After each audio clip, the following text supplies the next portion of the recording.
Une femme sur 8 risque de développer un cancer du sein. L'information sur le dépistage précoce permet de sauver des milliers de vies et est essentielle. Alors Puissance Télévisions s'engage pour véhiculer ce message. Tous ensemble, restons vigilants.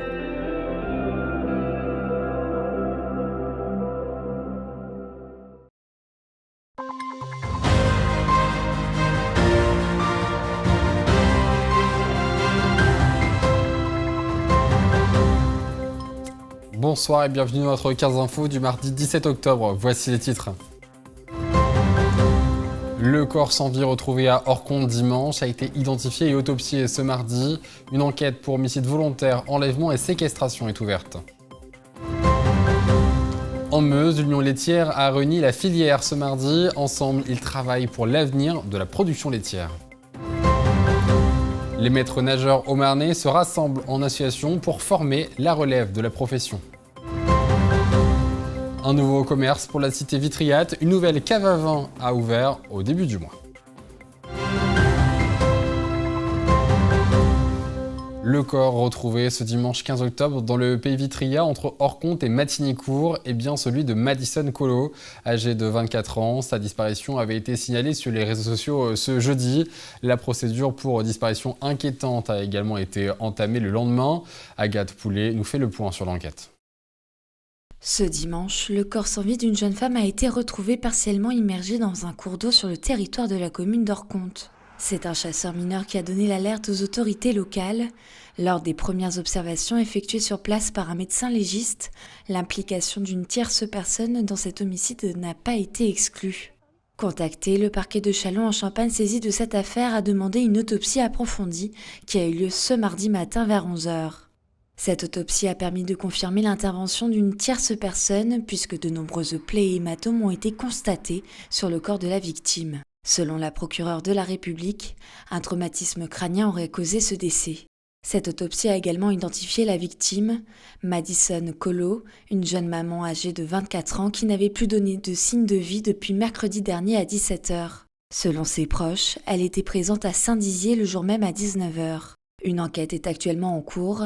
Le parquet de Châlons en Champagne s'est dessaisi de l'affaire au profit de celui de Reims, Paul Criminel, qui a ouvert une information judiciaire contre X des chefs d'homicide volontaire, enlèvement et séquestration. Les nombreuses investigations menées vont se poursuivre afin d'identifier le ou les auteurs des faits.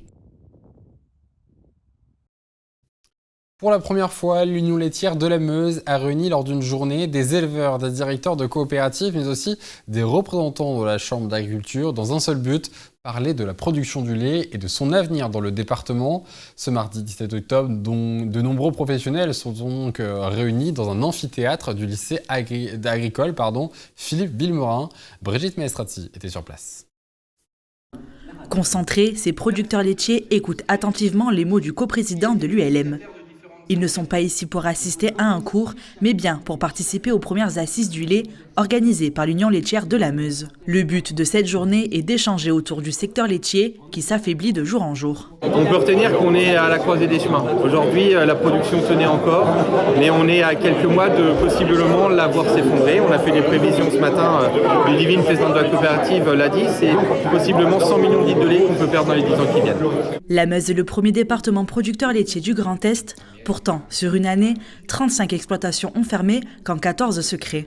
L'avenir de la production de lait est donc au cœur des préoccupations. C'est l'inquiétude qu'on a. Voilà, on est comme dans toute la société avec le baby-boom qui arrive au papy-boom, donc avec énormément de départs en retraite à venir et des jeunes de moins en moins nombreux. Et je pense clairement qu'on est au moment où le modèle enfant d'agriculteur reprenant l'exploitation ne suffit plus à amener la main-d'œuvre nécessaire à notre milieu. Après plusieurs heures d'échanges, les représentants de la filière laitière dressent un constat alarmant. Le secteur s'essouffle en Meuse. L'objectif est désormais de contrer le manque d'agriculteurs dans le département.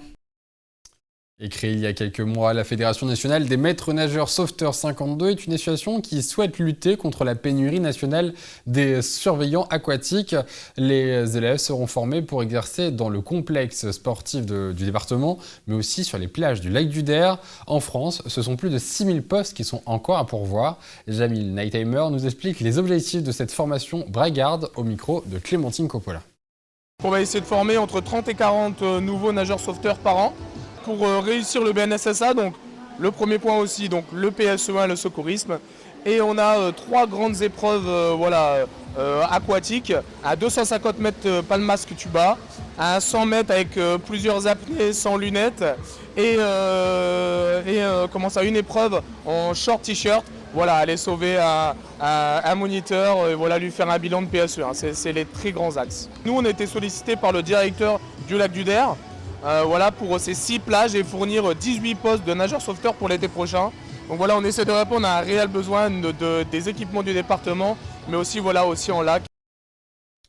Une nouvelle cave à vin a ouvert ses portes à Vitry-le-François. Son nom est simple, cave à vin. Pour cette franchise riche en gamme de vins, de champagne et de spiritueux, le plus important est le conseil donné aux clients. C'est même le slogan de l'enseigne. Nous vous faisons découvrir cette cave qui nous a accueillis pour trouver une bouteille idéale. Agathe Poulet, Mathis Grenier et Brigitte Mestrati. Au 23 rue du Pont, à Vitry-le-François, une toute nouvelle enseigne a ouvert ses portes. Il s'agit de Cave à Vin. Dans cette vinothèque, un choix impressionnant de plus de 400 variétés de vins, de champagne et une sélection de digestifs pour sublimer vos soirées et repas. Ici, aucune préférence n'est accordée, toutes les régions sont dignement représentées pour proposer ce qui se fait de mieux, avec même quelques bouteilles venues de pays étrangers. Pour ce caviste passionné, la véritable priorité réside dans la qualité des vins, bien plus que dans les noms des maisons de vignerons. Nous, aujourd'hui, on travaille essentiellement avec des vignerons qui sont indépendants. On essaye de ne pas travailler avec des gros faiseurs, puisqu'on va privilégier le bon rapport qualité-prix. On va privilégier le vigneron qui nous sort aujourd'hui des vins de qualité. Chez Cave à Vin, à Vitry-le-François, c'est d'abord la passion du conseil. On a pour toutes les bourses et pour tous les goûts. Tout le monde est le bienvenu chez nous. Et pour satisfaire chaque client, il est important de prendre le temps de sélectionner les gammes de vins présents dans la boutique. Pour cela, Maximilien rencontre les vignerons une fois par an lors d'une convention et choisit ainsi les bouteilles qui viendront compléter sa gamme.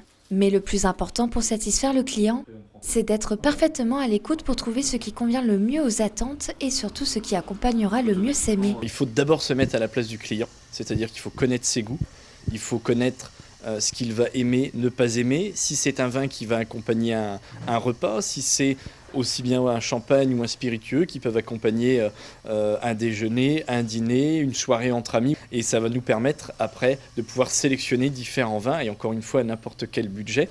On fera toujours en fonction du budget de nos clients et donc de lui proposer le meilleur compromis. Cette cave à vin n'est pas seulement consacrée au travail d'œnologie, une large gamme de spiritueux composés par exemple d'alcool blanc, mais aussi différents rhums et whisky est proposée. La cave vient tout juste d'ouvrir, mais ce n'est pas ce qui freine des projets supplémentaires. Déjà en réflexion, la création d'une cave de dégustation et d'une terrasse pour satisfaire ses papilles du mardi au samedi. Et voilà, c'est la fin de cette édition. Merci de l'avoir suivi. Tout de suite, vos prévisions météo de demain. Et excellente soirée sur Puissance Télévision. Toute l'actualité en continu à retrouver sur notre site internet et notre application mobile. Retrouvez-nous sur le canal 373 de la TV d'Orange et sur le canal 953 des offres Freebox.